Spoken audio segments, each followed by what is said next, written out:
পথ চলতে গিয়ে স্টেশনের ধারেই হোক অথবা মিষ্টির দোকানেই হোক, ছোলার ডালের পুরি আর সেই সাথে তার তরকারিটা কিন্তু আমাদের কম বেশি সকলেরই খুব প্রিয়। আজকে হেসেলহাটে সেই রকমই ছোলার ডালের পুরি আর সেই সাথে দোকানের মতন ওই তরকারিটা একটু করার চেষ্টা করেছি।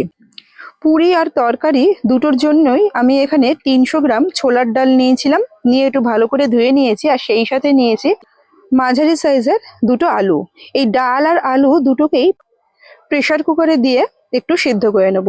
ডালটাকে এমন ভাবে সিদ্ধ করতে হবে যেন পুরোপুরি গলে না যায়। অন্যদিকে আরেকটা পাত্রে একটু গরম জল নিয়ে বাজার থেকে কিনতে পাওয়া যে সয়াবিন গুলো হয় ওগুলো একটু ভিজিয়ে রেখেছি, এটাও আমার তরকারিতে আমি ব্যবহার করব। আর এখানে পুরির জন্য আমি প্রায় 500 গ্রাম মতো ময়দা নিয়েছি। ময়দার মধ্যে পরিমাণ মতো নুন, চিনি আর সেই সাথে একটু সাদা তেল ময়ান দিয়ে ময়দাটাকে ভালো করে মেখে নেব। ঠিক যেরকম ভাবে আমরা লুচি বা পরোটার জন্য ময়দা মেখে থাকি ওই রকম ভাবেই ময়দাটাকে তৈরি করে নিতে হবে। আর ময়দাটা মাখার ক্ষেত্রে লক্ষ্য রাখতে হবে একদম প্রথমেই ময়দাটা যেন বেশি নরম না হয়ে যায়, একটু শক্ত ভাব রেখে মাখতে হবে। তারপর একটু রেখে দিলে ওটা কিন্তু যেরকম আমাদের দরকার সেরকম হয়ে যাবে। অন্যদিকে ডালটাও সেদ্ধ হয়ে গেছে, ডালটা দেখিয়ে দিচ্ছি। ডাল যে তরকারিটা করব তার জন্য কিন্তু ছোলার ডালটা একদম রেডি হয়ে গেছে। এবার একটা কড়াইতে বা যেখানে ডালটা করব সেখানে কয়েক চামচ তেল দিয়ে একটু ফোড়নে দিয়ে দিচ্ছি। আর সেই সাথে দিচ্ছি 1 চামচ মতো আদা আর জিরে বাটা। গ্যাসের ফ্লেমটাকে একদম লোতে রেখেছি যাতে মশলাটা পুড়ে না যায়। আর মশলা থেকে মোটামুটি একটা ভাজা ভাজা গন্ধ এলেই আগে থেকে যে সিদ্ধ করে রাখা ডালটা এর মধ্যে দিয়ে দেবো। মশলাটা আমার ভাজা হয়ে গেছে, এবার আগে থেকে যে সিদ্ধ করে রাখা ডালটা রেখেছি ওই ডালটা এর মধ্যে দিয়ে দিলাম। সেই সাথে যে আলুগুলো সিদ্ধ করেছিলাম সেই আলুগুলোকেও কিন্তু আমি এর মধ্যে এখন দিয়ে দেবো। আলুগুলো একটু হাতে হালকা মেখে নিয়েছি, মেখে নিয়েছি বলতে একদম গুঁড়ো গুঁড়ো করে দিইনি, একটু গোটা গোটা রেখে ভেঙে নিয়েছি, একেবারে মেখে নিইনি। আর দিয়ে দিচ্ছি যে সয়াবিন গুলো ভিজিয়ে রেখেছিলাম সেই সয়াবিন গুলোকে ভালো করে জল থেকে চিপে নিয়ে এর মধ্যে দিয়ে দিচ্ছি। যে কটা জিনিস দেওয়ার ছিল তরকারিতে সবগুলো দেওয়া হয়ে গেছে। ডাল, আলু আর সয়াবিন একটু ভালো করে মিশিয়ে নিচ্ছি। আর সয়াবিন যেহেতু দেওয়া রয়েছে পুরো জলটাই কিন্তু টেনে নিয়েছে, একটু জল দেবো এর মধ্যে পরিমাণ মতো, যতটা পাতলা রাখতে চাইছি সেই হিসাবে একটু জল দিয়ে দিচ্ছি। এবার এটা ফুটে আসা পর্যন্ত একটু অপেক্ষা করব। মোটামুটি ফুটে এসছে, ফুটে আসার পর এখানে পরিমাণ মতো নুন দিচ্ছি, দিয়ে দিচ্ছি পরিমাণ মতো হলুদ। আর সেই সাথে একটু ঝাল আর একটু রং হওয়ার জন্য দিচ্ছি 1 চামচ মতো লঙ্কার গুঁড়ো, লাল লঙ্কার গুঁড়ো। আর সেই সাথে গন্ধটা একটু ভালো হবার জন্য দুটো কাঁচা লঙ্কা একটু চিড়ে দিয়েছি। সবকটা উপকরণকেই একটু ভালো করে মিশিয়ে নিচ্ছে। মিশিয়ে নেওয়ার পর একটুখানি ফুটতে দিলেই কিন্তু মোটামুটি আমার তরকারিটা রেডি হয়ে যাবে। ডালটাও যেহেতু আগে থেকে সিদ্ধ করাই ছিল, একটু ফুটে এসে জলটা কমে গেলেই এটা নামিয়ে নেওয়ার মতন হয়ে যাবে।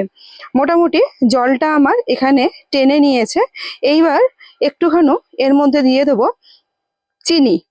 এই তরকারি একটু মিষ্টি মিষ্টি হয়, ওই জন্য আমি এখানে আমার তরকারি অনুযায়ী প্রায় 1.5 চামচ মতো চিনি দিয়েছি। আর নামানোর আগে একটু দিয়ে দেবো 1/2 চামচ মতো গরম মশলার গুঁড়ো, এতে গন্ধটা খুবই সুন্দর লাগবে আর তরকারিটা খেতে কিন্তু একদম দোকানের মতন হবে। তরকারিটা নামানো হয়ে গেছে, এবার ডালের যে পুরটা সেই পুরটা তৈরি করব। পুরের জন্য প্রথমে একটু পরিমাণ মতো তেল দিয়েছি আর দিচ্ছি অল্প একটু জিরে ফোড়ন, সেই সাথে দিয়েছি 1 চামচ মতো হিং ফোড়ন, আর দেবো 1 চামচ আদা বাটা, আর সেই সাথে দিয়ে দিচ্ছি 1 চামচ কাঁচা লঙ্কা বাটা। এই একদম গ্যাসের ফ্লেমটাকে কিন্তু লো রেখে করতে হবে যাতে মশলাগুলো একটাও পুড়ে না যায়। একটু হালকা ভাজা ভাজা গন্ধ হলে এর মধ্যে ছোলার ডাল যেইটুকুনো আর সিদ্ধ করে রেখেছিলাম সেই ছোলার ডালটুকু এর মধ্যে দিয়ে দেবো। আর এই পুরের জন্য ডালটা কিন্তু আমি আর দুটো সিটি দিয়ে তারপর রেখেছিলাম।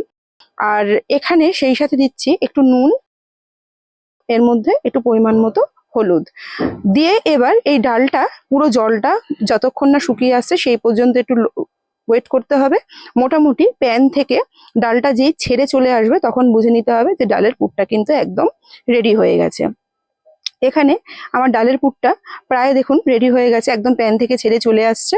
ডালের পুরটা আমি নামিয়ে এখানে সাইডে রেখে দিচ্ছি। এইবার আগে থেকে যে ময়দাটা মাখিয়ে নিয়েছিলাম ময়দাটা দেখুন একদম রেডি হয়ে গেছে পুরি বানানোর জন্য। নরম যতটুকু হওয়া দরকার একদম হয়ে গেছে। আমি ওখান থেকে লেচি মতন কেটে নিচ্ছি, লেচি কেটে নিয়েছি আর ডালগুলোকে একটু গোল গোল করে পুরগুলো ওর মধ্যে ভরবো সেই রকম ভাবে করে নিয়েছি। এবার ঠিক যেরকম পুরি তৈরি করে ঠিক সেই রকম ভাবে ময়দার লেচিগুলোকে বাটির মতন করে তার ভেতরে একটু ডালের পুর দিয়ে দিতে হবে। এখানে আমি ডালগুলো বলের আকারে নিয়েছি, আপনারা চাইলে এমনি চামচ দিয়েও নিতে পারেন।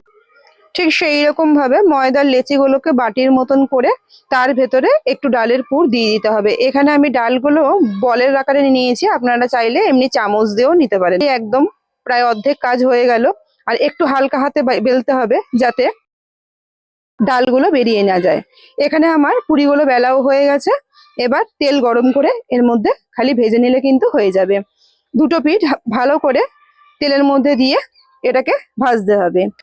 আমরা যতই ভাবি বাইরের খাবার আমরা একটু কম করে খাবো, সেইগুলো যদিও আমাদের শরীরের পক্ষে খুব একটা বিশেষ ভালো নয়, তাও এই স্টেশনের ধারের এই পুরিগুলো কিন্তু কম বেশি আমরা সবাই খেতে খুব ভালোবাসি।